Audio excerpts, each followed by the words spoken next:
Mi H32, esposa, mi novia desde la secundaria, M31, me engañó durante años con varios hombres.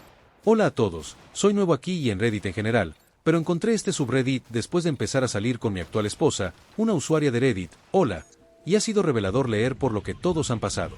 Decidí compartir mi historia sobre mi exesposa, L, como una forma de desahogarme sobre todo, para ayudarme a ordenar mis pensamientos al respecto. También espero ayudar a cualquiera aquí que esté actualmente en una relación con una pareja infiel y no sepa qué hacer. Tal vez esto ayude a que salgas de una situación tóxica y tomes lo que mereces de la vida. Crecí en una granja de caballos de 26 acres en el área rural de Ohio. De niño, era un solitario, y prefería leer libros que hablar con personas. Solo tuve unas pocas novias, si es que la secundaria cuenta, y realmente no puse esfuerzo en tener una relación con nadie más que unos pocos amigos cercanos. Mis padres se divorciaron cuando era joven. Vivía con mi madre y veía a mi padre cada 2 fines de semana. Esto tuvo un efecto en mí al crecer, principalmente que me costaba saber cómo se veía una relación saludable y realmente no tuve tiempo con papá para tener un modelo masculino saludable. Mi mamá tuvo una serie de novios, algunos de los cuales fueron físicamente abusivos con mi hermano y conmigo. Recuerdo que uno me dio una bofetada que me mandó al otro lado del cuarto cuando tenía 10 años, o me golpeaban con el cinturón cada vez que algo estaba fuera de lugar. Otro usaba trampas de pegamento para los ratones en el garaje y nos obligaba a ver cuando los sacaba de las trampas, lo cual hacía cortándoles todas las patas antes de tirar al ratón aún vivo, y sin piernas, al bote de basura. Un verdadero encanto, ese tipo. Aprendí muy rápido a simplemente mantener la boca cerrada y actuar agradable en general, porque cualquier otra cosa podría significar castigo, usualmente golpes. Esto también me hizo desarrollar una actitud poco saludable de simplemente aguantar, no tener problemas y, si las personas eran malas conmigo, simplemente lo soportaba. Siempre que podía, me refugiaba en mí mismo y en mis libros. Era un lector voraz, tenía más de 1000 libros en 5 estanterías dobles en mi habitación. Me escondía allí en el invierno, una vez que terminaba con todas las tareas. Siempre que el clima lo permitía, estaba afuera, leyendo en el bosque, en el campo de heno, y pasaba mucho tiempo en el viejo cementerio al otro lado de nuestro campo. Era hermoso, pero viéndolo en retrospectiva, probablemente no era el estilo de vida más saludable. Perdón por toda esta descarga de contexto, pero a través de algo de terapia me he dado cuenta de que mi crianza me puso en una posición vulnerable para quedarme con una pareja abusiva. Mis traumas y mecanismos de afrontamiento simplemente me llevaron a tolerar mucho comportamiento intolerable de la gente. Él y yo nos conocimos cuando teníamos 15 o 16 años, en una noche de encierro en la iglesia a la que ninguno de los dos quería ir, de todas las cosas, y conectamos de inmediato. Ella era una de esas chicas peculiares de mediados de los 2000, escribía poesía rara, gritaba sport, todas esas cosas típicas de la época, y era bastante atractiva, con cabello rizado. Se acercó y me retó a una partida de air hockey, y ya saben cómo sigue esa historia. Salimos prácticamente de manera exclusiva durante los siguientes 7 años. Terminamos la secundaria juntos, fuimos a la misma universidad, incluso conseguimos la misma beca para asistir a una universidad estatal local. Tuvimos nuestros altibajos, pero yo pensaba que eso era simplemente parte de cualquier relación. Ella era errática en el mejor de los casos, intentaba aislarme de los pocos amigos que tenía porque estaban celosos de que ella tomara todo mi tiempo. Lloraba por las cosas más pequeñas, me golpeaba cuando se enojaba por cosas con las que yo no tenía nada que ver, y en general me molestaba constantemente para que la llenara de afecto. Necesitaba validación constante de todos a su alrededor, y no tenía vergüenza de buscarla. Aguanté todo eso porque ella fue mi primera novia real, y era experta en minimizar su mal comportamiento como si yo simplemente fuera demasiado tonto para entenderlo. Yo pensaba que solo estaba siendo irracional, pero lo soportaba para volver a nuestras vidas normales. La universidad fue donde empezaron las señales de alerta más obvias. A los pocos meses de haber comenzado, ella pasaba el tiempo constantemente con otros chicos en nuestro dormitorio, un dormitorio de honores, había alas separadas para hombres y mujeres que compartían el edificio. Yo le preguntaba si estábamos bien y me decía que sí, pero luego la encontraba sentada en las piernas de algún chico en su habitación esa misma noche. En varias ocasiones la sorprendí besándose con desconocidos, y en general, comportándose de forma inapropiada con otros chicos. Después de decirle todo lo que había visto y amenazar con romper si no me decía la verdad, confesó que le había hecho sexo oral a otro tipo, lo cual describió con un detalle doloroso. Dijo que estaba obsesionada con él porque, sin mentirte, se parece al tipo de Napoleón Dynamite y es muy atractivo. Sí, debí haber terminado todo con ella en ese mismo instante solo por ese comentario, pero habíamos estado juntos casi 5 años en ese punto, así que pensé que podríamos arreglar las cosas y reconciliarnos. Enfrenté al tipo, Ella cortó el contacto, y las cosas mejoraron por un tiempo. Conseguí un trabajo decente con una empresa local de construcción en mi penúltimo año de universidad y ahorré lo suficiente en 6 meses para el pago inicial de una casa. Esto fue en 2008, en una vieja ciudad acerera, así que los precios de las viviendas estaban por los suelos. Hablé con él al respecto y decidimos comprar una casa bastante cerca de la universidad y simplemente empezar nuestra vida juntos mientras terminábamos los estudios. También nos comprometimos poco después de mudarnos. Pensé que al sacarla del dormitorio mixto resolvería sus problemas de infidelidad, y de hecho pareció funcionar por un tiempo. En general, parecía que la vida mejoraba. Hubo algunos años buenos por un tiempo. Ella consiguió un trabajo vendiendo libros, luego empezó estudios de posgrado. En realidad, intentó con 4 programas de posgrado diferentes, pero siempre los dejaba porque no eran lo que quería hacer. Yo pagaba los que no podía costear con becas o préstamos estudiantiles, y en general, la apoyaba a ella y sus decisiones. Tuvimos un perro, y algunos gatos. Yo seguí trabajando en esa misma empresa de construcción, con un jefe al que odiaba, pero que al menos pagaba las cuentas. Nos casamos en 2010, cuando teníamos 23 años. Chicos, no se casen jóvenes, todavía no saben lo que es una buena relación. Quiero dejar claro que era exactamente lo que yo pensaba que era la buena vida.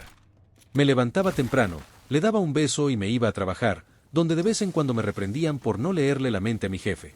Hacía dibujos técnicos, presupuestos de obras o iba a una obra y me agotaba haciendo cualquier trabajo que necesitaran, ya que era una empresa pequeña y todos hacíamos de todo. Luego volvía a casa, sacaba al perro y escuchaba a él hablar de su día. Si me quejaba del mío, no estaba siendo lo suficientemente masculino y solo le añadía estrés, así que simplemente empezaba a hacer la cena o cortaba el césped, lo que fuera. Día tras día. Yo pensaba que eso era completamente normal, incluso mejor que el promedio. Pero todo empezó a desmoronarse, aunque no me di cuenta enseguida, cuando él le consiguió un nuevo trabajo en una empresa de energía local, haciendo mapas. Finalmente ganaba más que el salario mínimo, y solo pasaron unos meses antes de que el jefe de su jefe se fijara en ella. No creo que pasaran 4 meses antes de que, de repente, obtuviera un puesto como asistente de procesos en una gran ciudad cercana, lo que implicaba un viaje de 2 horas para ella. No estoy seguro de todos los detalles, pero en esos mismos meses comenzó una relación emocional, y eventualmente física, con su nuevo jefe. Todavía no sé qué pensar de eso, ya que el tipo tenía 30 años más que ella, estaba recientemente separado de su esposa y literalmente vivía en el sótano de la casa de su madre. Noté que se estaba alejando más de lo normal en la relación, pero pensé que era por el estrés del trabajo corporativo y el viaje diario. Intenté esforzarme más, sorprenderla con regalos y cosas así, pero nada funcionaba. De nuevo, asumí que solo necesitaba acostumbrarse al trabajo y que las cosas volverían a la normalidad. En enero de 2013 nos mudamos a Cleveland para estar más cerca de su trabajo. Yo encontré un trabajo nuevo y mucho mejor, conseguimos una casa muy buena por debajo del precio de mercado, y todo volvió a brillar. Claro, ella tenía que trabajar hasta tarde muy seguido, pero ya saben, así es el mundo corporativo. Recibió un aumento por su excelente trabajo. Él empezó a hacer nuevos amigos en el trabajo y finalmente empezó a salir un poco más de su caparazón. También empezó a salir mucho con sus amigos del trabajo y pronto empezó a quedarse fuera hasta muy tarde y volver a casa borracha como una cuba, lo que provocó más de una pelea entre nosotros. Las cosas se deterioraron, y una vez más nos acomodamos en un nuevo equilibrio donde hablábamos menos y, cuando lo hacíamos, eran temas insulsos. En diciembre de 2014 fuimos a visitar a sus padres en Texas, y fue un gran viaje. Realmente pareció reavivar algunos de los sentimientos que habíamos perdido, y me hizo darme cuenta de que nuestra relación estaba más rota de lo que pensaba. Cuando regresamos, tuve un momento sincero con él en el que le dije que realmente la había pasado muy bien y que quería seguir tan comprometido con ella como lo estuvimos durante el viaje. Sentí como una especie de epifanía en la que supe que podíamos cambiar nuestra relación para bien, y la estaba invitando a hacerlo conmigo. Ella gritó. Literalmente me miró con ojos de pánico, tartamudeó, gritó, y corrió al sótano. La seguí, intentando entender qué había dicho yo que provocara esa reacción, lo que llevó a que me acusara de acorralarla en el sótano. Me alejé y ella, entre lágrimas, me dijo que no merecía amor. Intenté preguntarle de qué se trataba todo eso, no obtuve ninguna respuesta, y finalmente nos fuimos a habitaciones separadas para calmarnos. Al día siguiente intenté sacar el tema y me dijo, sin lugar a dudas, que nada de eso había pasado, y que si lo mencionaba de nuevo, se iría. Negó completamente que se hubiera alterado, que siquiera nos hubiéramos visto el día anterior. Obviamente, me puse muy suspicaz de que algo estaba pasando después de eso, pero no pensé que fuera una infidelidad. Más bien pensé que estaba insegura. Siempre había sido muy insegura en general, solo que nunca al punto de tener un colapso así. Después de ese episodio, decidí que mi yo adolescente tenía razón. Tener una compañera de cuarto que ocasionalmente era graciosa y a veces dormía conmigo era lo mejor que iba a tener en una relación. Tenía prejuicios contra el divorcio después de ver cómo terminó la vida de mi madre tras el suyo, así que decidí que haría funcionar esto como pudiera. Sus salidas nocturnas, la bebida y los estallidos aleatorios continuaron, y decidí simplemente no hablar de mis sentimientos a menos que ella me lo preguntara directamente. Mientras tanto, decidí trabajar en mí mismo primero, para ser un mejor y más interesante compañero. Comencé a montar mi gimnasia en casa, a hacer ejercicio, me metí en el senderismo y la carpintería, cosas que siempre me habían gustado pero que nunca tenía tiempo para hacer. Él se había quejado de que no tenía pasatiempos, y no era lo suficientemente interesante para ella en ese momento, así que le creí cuando dijo que esto ayudaría más que hablar sobre nuestros problemas. Esta es una de las pocas cosas buenas que surgieron de la relación, ya que ahora estoy bastante en forma y me veo mucho mejor que nunca en mi vida. Además, mi habilidad en carpintería y torneado se ha convertido en muchas habilidades útiles para la vida. El día de fue en abril de 2015. Ella llegó a casa después de una noche con amigos completamente borracha. Todavía no sé cómo llegó a casa. Vomitó varias veces mientras yo le sujetaba el cabello, luego se desmayó en el suelo al lado del inodoro. Estaba tan borracha que respiraba de una manera extraña, y pensé que en algún momento dejaría de respirar. Pensé en llamar a una ambulancia, pero decidí esperar un poco más. Tenía su teléfono al lado en el suelo y seguía recibiendo mensajes, que ignoré por un rato. Finalmente pensé que probablemente era alguien asegurándose de que había llegado bien a casa, así que decidí abrirlo con su huella digital y responder. Los mensajes eran todos de su jefe, y el último decía algo como: solo fuiste a casa porque estás enojada porque te hice parar. Ya no podemos hacerlo en la oficina, F nos atrapará. Inmediatamente entendí lo que estaba pasando y me sentí como el tipo más tonto del mundo por no haberlo entendido en algún momento de los últimos 2 a 3 años. Todavía me siento tonto al respecto. Éramos jóvenes, pero eso no es excusa para ser tan ingenuo y desconectado de tu matrimonio. Siempre había asumido que nos habíamos distanciado, pero nunca pensé en la infidelidad y solo supuse que ella sentía lo mismo. Comencé a revisar todos sus mensajes con él y vi que esto había estado sucediendo durante un tiempo, aunque no estaba claro cuando pasó de ser una relación laboral normal a una emocional y luego cuando comenzó lo físico. Encontré un mensaje de esa misma noche, entre fotos de su escote en el bar en el que estaban, en el que hablaban sobre cuando se volverían a encontrar, en unas semanas. Decidí que si le decía algo en ese momento, ella lo convertiría en un tema sobre que yo estaba husmeando y malinterpretando, o recordando mal lo que leía, ya que tengo una memoria terrible. Ahora supongo que eso era solo parte de su manipulación para cubrir sus propias indiscreciones. En lugar de confrontarla, salí y compré un grabador de voz, y pasé unos días colocándolo en su auto antes de trabajar para encontrar un buen lugar oculto y probar cuánto tiempo podía grabar. También averigüé dónde planeaban encontrarse para poder ubicarlo el día de la cita. El día antes del encuentro, ella me dijo que tenía que ir a una ciudad cercana por trabajo y que llegaría tarde a casa. Le dije que no había problema, que tomara su tiempo para llegar.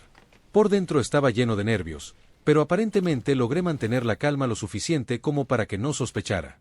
Pasaron las horas, y alrededor de las 6 de la tarde salí y conduje hasta un lugar cerca del bar donde se iban a encontrar, y ¡zas! Ahí estaban. Ambos en su coche, tocándose y besándose. Simplemente me di la vuelta, me fui a casa, tomé unos tragos y lloré. Ella llegó más tarde esa noche y no le dije nada al respecto, solo preparé la cena. Estaba muy alegre sobre lo bien que había ido su reunión y me agradeció por ser tan comprensivo. Después de que se fue a dormir, salí, tomé el grabador de voz y lo escuché. La escuché rogando que volvieran a la oficina para hacer el acto, entre otras cosas. Ni siquiera sabía cómo reaccionar, nunca había sido así en casa y sonaba casi desquiciada de lo mucho que quería estar con él. Escuché todo, fui a su habitación, la desperté y le dije que teníamos que hablar. Le pregunté si estaba siendo infiel, ella lo negó. Le pregunté por el nombre del bar en el que había estado, ella negó incluso saber cuál era. Le dije que había estado allí esa tarde y había visto cosas interesantes, y ella inmediatamente preguntó si la había seguido, cómo podía hacerlo, ¿y hay un rastreador en mi coche? Tienes que decirme. Me va a dar un ataque de pánico, no puedes solo rastrearme. De nuevo, increíble. Le dije que había leído sus mensajes de unas semanas atrás y que había ido al bar donde dijo que se encontraría con ese, su jefe. Esto terminó en que abriera su teléfono para mostrarme que ya no existían esos mensajes, lo que supongo que pensaba que anularía el hecho de que fui allí y los vi. Tan loco pensar en ello. Finalmente, ella dice que sí, que ha estado viéndose con ese, que han estado juntos algunas veces y, finalmente, que si le hago dejar de verlo, ya no me querrá más. De alguna manera, esto me afectó. No tenía confianza en mí mismo, no me gustaba el divorcio como institución, y pensaba que estar con alguien para compartir las cuentas era mejor que estar solo. Y durante unos meses, eso fue todo. Ella tenía encuentros con él, yo trataba de disuadirla. Hubo momentos locos, ese tenía otras novias y él sabía de ellas, y se ponía celosa de ellas. Una vez llegó a casa llorando, y yo la abracé mientras me contaba que pensaba que ese la iba a dejar por otra. Me quedé paralizado por dentro. No creo que haya sentido nada más que una especie de humor irónico al respecto, como una sensación de rodar los ojos. Aún no sé por qué me quedé después de eso. Y, por supuesto, siguieron viéndose. En ese momento, ella también comenzó a tener encuentros casuales con otros chicos al azar. Me enteré de algunos a lo largo de los años y sospecho de algunos más. Finalmente, me sumergí en un trastorno de pánico y decidí que ya era suficiente. Le di el grabador de voz y le exigí que terminara con ese y se grabara a ella misma mientras se lo decía, o yo me iría. Ella lloró, pero finalmente cedió. Al día siguiente hizo lo que le pedí. Cuando ese se enteró de que yo lo sabía, inmediatamente entró en pánico, y pude ver esos mensajes llegar al Apple Watch de él, que ella no se dio cuenta de que no elimina los mensajes que eliminas de tu teléfono. Las cosas se calmaron un poco, y fuimos a una sesión de terapia de pareja. Acepté no contarle al terapeuta sobre su infidelidad en esa sesión, como condición para que él fuera. El terapeuta pasó toda la sesión diciéndome que estaba sofocando a él por querer revisar su teléfono y saber dónde estaba, cosa que solo empecé a hacer después de las infidelidades. Nunca volvimos. Eso fue en 2015 a 2016. Después de eso, seguimos juntos, y unas 2 veces al año encontraba una nueva infidelidad. Una vez, ella llegó borracha y le hizo sexo oral a un tipo con el que trabaja en el baño. Otra vez, en un viaje de trabajo fuera del estado, comenzó a enviar mensajes a un chico y comenzó el relación emocional, más extraño que haya oído. Una buena parte de sus mensajes hablaban de cómo su abuela tuvo que limpiarle el trasero hasta que estaba en la adolescencia, y le gustaba. Todo el tiempo, me acostumbré a buscar el dolor, casi se convirtió en un juego para nosotros, donde ella descubría cómo me había enterado, juraba dejar de ver hablar conseguir con tal persona, mientras desconectaba su Apple Watch, o no usaba su coche, etc. Mirando atrás, simplemente me acostumbré a eso. Dejé de involucrarme emocionalmente en la relación de verdad. Curiosamente, durante ese tiempo, también teníamos peleas sobre el hecho de que yo no estaba comprometido con la relación. Finalmente tuve suficiente cuando recibí un mensaje inesperado de una de las esposas de sus compañeros de trabajo, N. Ella había atrapado a su esposo y a él enviándose mensajes y fotos. Me envió capturas de pantalla de ellos y me dijo que quería que lo supiera. Las capturas de pantalla realmente me hicieron dar cuenta de que él no solo era propensa a desviarse, o cometía errores una y otra vez. Lo sé, es tonto, pero cuando estás en una relación, si excusas una cosa, la siguiente vez es más fácil, y yo había llegado al punto de excusar todo. Teníamos nuestra pelea ritual sobre eso, ella terminaba la relación, y el ciclo comenzaba de nuevo en unos meses. En las capturas de pantalla de N, él le decía cosas como debería haberte hecho esto la primera vez que te vi, estableciendo encuentros, etc. Confronté a L con los mensajes y su primera reacción fue molestarse porque el tipo no lo había ocultado mejor de su esposa. Me voló la mente, y cuando hablaba con N, era obvio que estaba destrozada. Tenían 2 hijos y las acciones de su esposo probablemente iban a romper la familia, y aquí está mi esposa amorosa molesta porque él fue demasiado tonto para ocultarlo correctamente y ella sabía que no podía manejar este tipo de relación. N me envió algunos mensajes después de que la infidelidad quedara al descubierto, en los que él le decía al tipo que en realidad había un código de conducta para los infieles y que este tipo no había seguido las reglas. Me desperté de todo esto. Como si finalmente hubiera despertado después de 6 años de infidelidades, y 10 años antes de eso de abuso general y falta de coherencia. Me mudé a la mitad terminada del sótano, dormí en un colchón inflable junto a mi gimnasio, y comencé a redactar los papeles de disolución. Pensé que si la disolución fracasaba, siempre podría contratar a un abogado y pedir el divorcio. Ignoré a L tanto como pude estando en la misma casa, 100% piedra gris. L comenzó a bombardearme de amor, a su manera extraña. Una vez llegué a casa del trabajo y había comprado una lámpara para el sótano y la había puesto junto a mi colchón inflable. Probablemente la cosa más dulce que jamás haya hecho por mí, jaja. Para rematar todo, unos días después ella estaba trabajando desde casa por la tarde y no me escuchó cuando fui a la cocina por una bebida. Puedo oír que está en altavoz en el sofá, Y es ese, todavía su jefe y el tipo con el que todo esto comenzó.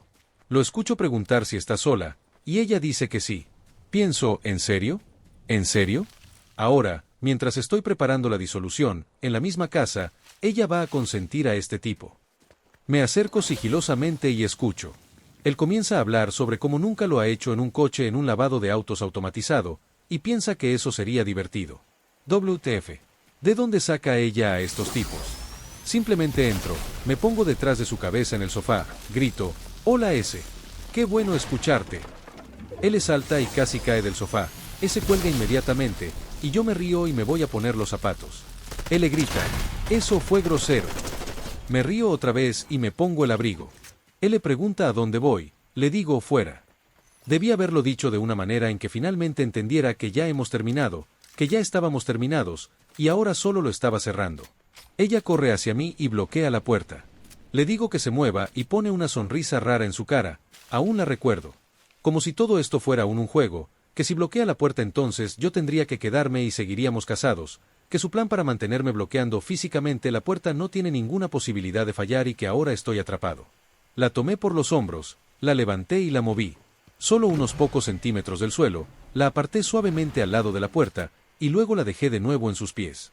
Le dije que si intentaba mantenerme allí, la desmontaría, porque ya no tenía la energía para lidiar con ella y toda la ira que había estado guardando toda mi vida estaba todavía ahí.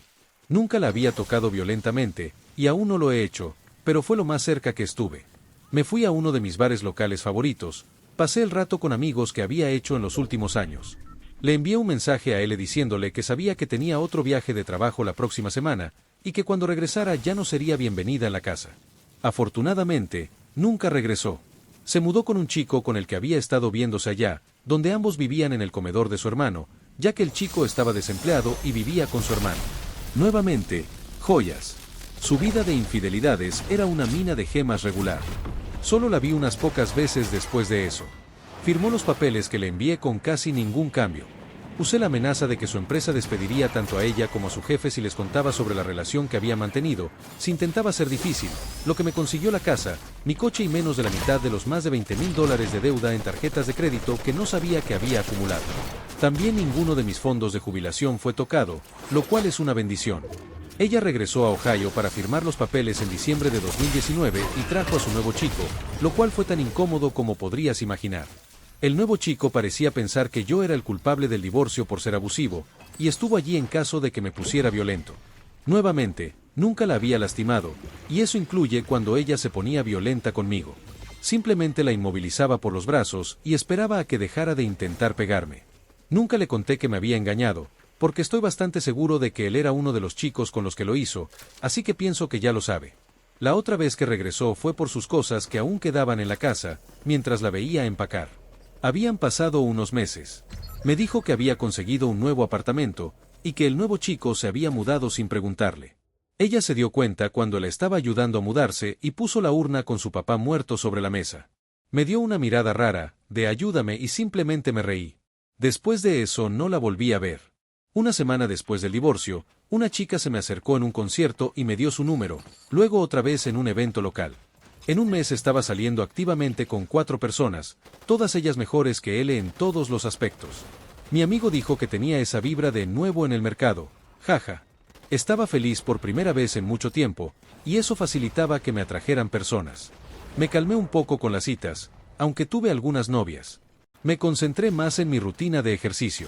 Fui a Perú y recorrí las montañas de la Cordillera Blanca, y casi me quedo atrapado allí cuando llegó el COVID-19. Me interesé por mi ascendencia después de un test de 23 y me encontré una pequeña y extraña comuna utópica fundada por un tipo con mi apellido, aunque ahora son principalmente edificios históricos. Él intentó mantenerse en contacto durante los últimos años, a veces por cosas realmente importantes, pero la mayoría del tiempo solo trataba de seguir teniendo alguna conexión en mi vida. Lo ignoro, aunque tengo algunas ideas divertidas. Como el hecho de que el nuevo chico comenzó a proponerle de manera falsa múltiples veces a la semana, y eso la estaba volviendo loca. Me envió un mensaje una vez diciendo que los impuestos son un problema como soltera, así que se va a casar por razones fiscales. Cuando se enteró de que había encontrado a alguien y me había comprometido, me envió una tarjeta de felicitación a la casa, que pintó a mano, la cual fue directamente a la basura. O el hecho de que el nuevo chico fue recientemente diagnosticado con esclerosis múltiple. No veo a L quedándose con él y de repente mostrando su lado cariñoso para cuidar a un tipo 10 años mayor que ella con un problema neurológico. En agosto de 2020 conocí a mi actual esposa, C. Es increíble, se había salido de un mal matrimonio con un tipo que parece un reflejo de L. Nos llevamos de maravilla cuando estaba hablando con un amigo mío y dije, solo estoy buscando a alguien normal. Ella me escuchó y nos miramos un segundo con una mirada graciosa de yo también. Nos casamos después de 2 años de salir en septiembre pasado, y no hemos tenido ni una sola pelea en el último año. Ella me cuida, yo la cuido a ella, hablamos todos los días y siempre es hermoso. Es realmente difícil de describir, pero ella es la indicada. Ahora estoy mucho mejor. Miro atrás a todo eso, literalmente la mitad de mi vida, y me pregunto por qué me quedé tanto tiempo y a través de tantas cosas, especialmente cuando fue tan fácil encontrar a alguien tan perfecto después. Si alguno de ustedes ha llegado hasta aquí y está en una mala relación y no sabe qué hacer, lo entiendo. Creo que la mayoría de nosotros lo entendemos. Aguantas cosas que piensas que nunca aguantarías. Crees que esta persona por la que has hecho tanto esfuerzo no puede estar haciendo esto a propósito. Vas a disculpar casi todo. Te conviertes activamente en un felpudo. No vale la pena. Simplemente sal de ahí, corta tus pérdidas, haz lo que necesites. Mi problema con el divorcio y la baja autoestima me mantuvieron en la relación mucho más tiempo del que nunca debía haber estado, y nada de lo que sucedió en la relación después de que me enteré me ayudó de ninguna manera. La única persona que puede sacarte de un mejor estado mental eres tú mismo, enfocándote en ti y en las personas que realmente se preocupan por ti. Mejora una vez que te vas.